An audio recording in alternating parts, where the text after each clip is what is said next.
Look at how happy this guy is. What's up, y'all? Big announcement. Just kidding. Just kidding. What's up, guys? What brings you to Las Vegas? I'm here for a UFC fight. Right. You're for Cynthia. Cynthia and Rick Glenn. Rick Glenn and Cynthia, they're both on the card. So Rick Glenn's actually next. Okay. He's been looking awesome, so look for that.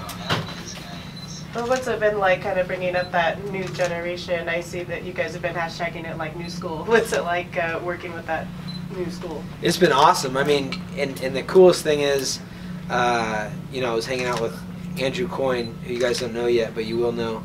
And he's been with me since he was like 11, and he's now cornering Rick Glenn. And he's, we got Joseph Morales, who's been with me since he was 9, and he just had a big win in Mexico City, and getting ready to, you know, go to 10-0. And so it's kind of crazy to see the whole thing come full circle. And you know, the guys stepping up as a coaching staff. Also, we have like, you know, so many talented guys in the room helping the next generation, and it's all about passion. So it's been cool to see that. You've always been busy as an entrepreneur. What else do you have on the horizon right now? Oh man, I've got all sorts of stuff that I've been working on. Some entertainment stuff, and of course the team, and you know, expanding that.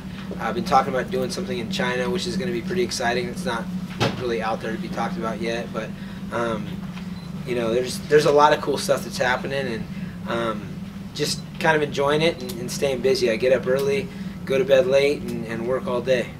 Is the China thing fight related?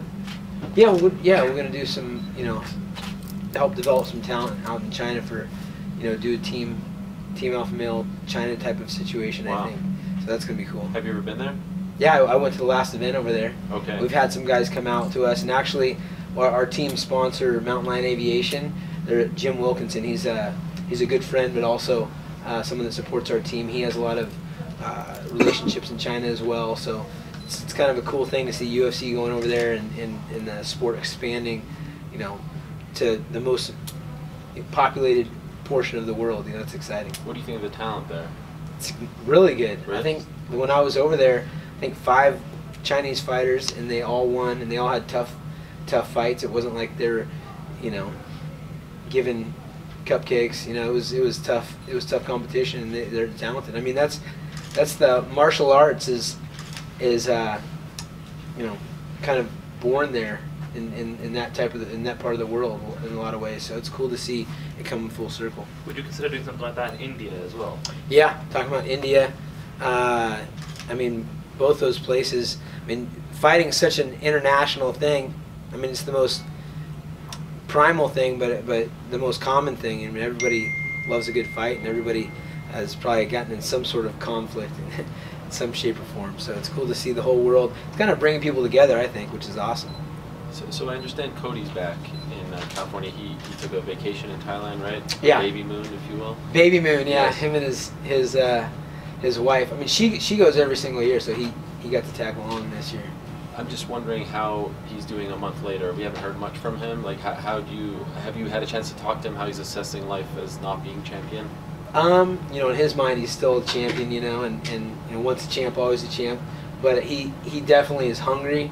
It was really cool to see him directly after the fight, the way he reacted. I mean, because he's not the easiest guy in practice. You know, if somebody gets the better of him, or there's something he's you know, he can throw a little fit on occasion. To see the way he handled a loss like that was awesome, and just spoke a lot about him as an individual. And I was excited for the things that he said directly afterwards, which were, you know, all about forward thinking and about getting onto the next path and get that strap back. So I mean, he's what, 25 years old, and 25 or 26, and you know, he's excited. He went out on vacation and just ended up training the whole time, which, you know, he was trying to relax. It didn't work out. You know, that's pretty common, I think. But it was cool to see him just grinding over there on vacation.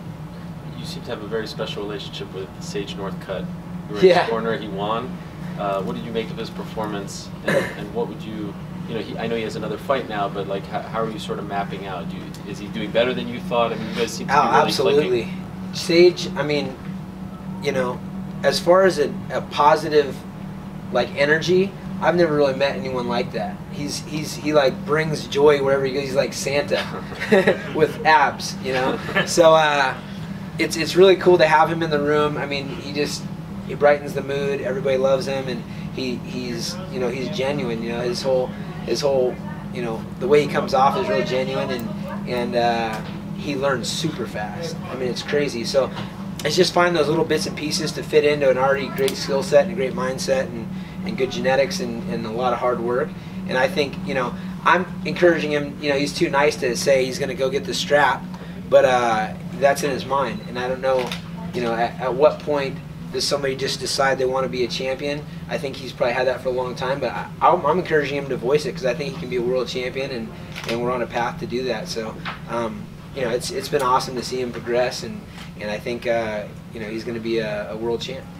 Is Yair Rodriguez still doing work with you guys? No, Yair just came out for a couple weeks, and he talked about possibly coming out, but I know he's got, you know, a pretty good situation where he's at. He was talking about possibly bringing a trainer and doing some camps, but we're friendly with Yair, and he's welcome, but he hasn't made the move. Along the same lines as Sage, have you been, I don't know, maybe surprised a little bit at Cynthia's progression? I mean, this could be her 5th win in 2017.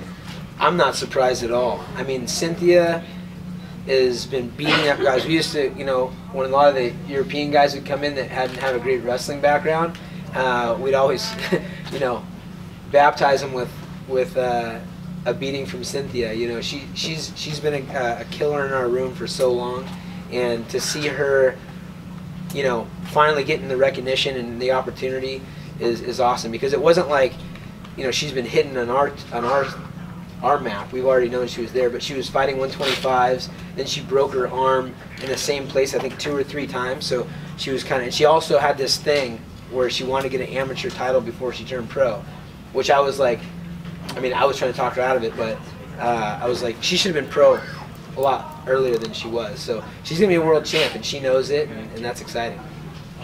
How would these new guys that come into the gym and you put Cynthia up against them, how would they react to that? They fight their ass off because they have to, and I mean, you know, it's one of those things where, you know, I mean, she's as good as anybody on the ground, and she has that intensity, and she's strong. So, you know, she can put anybody in the world to hurt. You talk about championship mindset.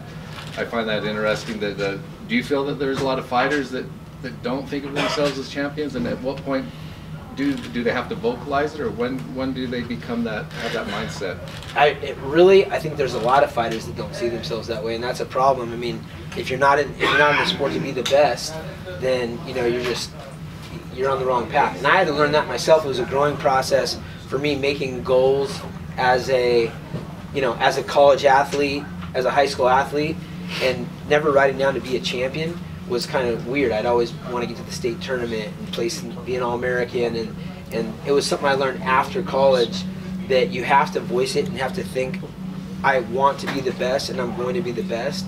And so sometimes it's just relaying that message and printing it on them, you know, throughout the workouts. I mean, we have a real good energy in our gym, and we want everybody thinking that, so it's a process. Who's going to be the next champion out of the gym?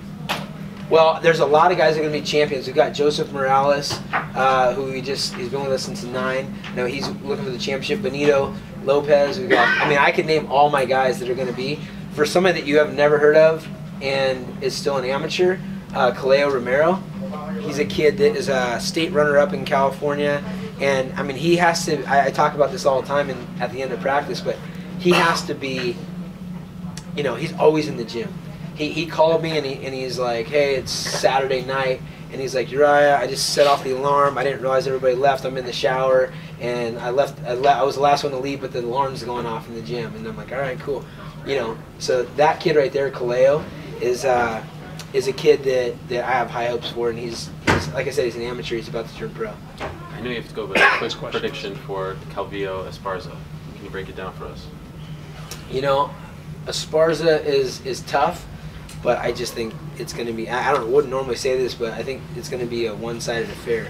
I'm not sure where she can better Cynthia. I mean, Cynthia's solid on her stand-up. Her stand-up's been getting better and better, and if, you know, she wants to take her down, that's going to be a world of hurt. I think you know, we're looking at a world champ. So, in my mind, Cynthia's going to show that she's, you know, heads and shoulders above her. Thanks, Sean. Yeah. Thank you. Appreciate it.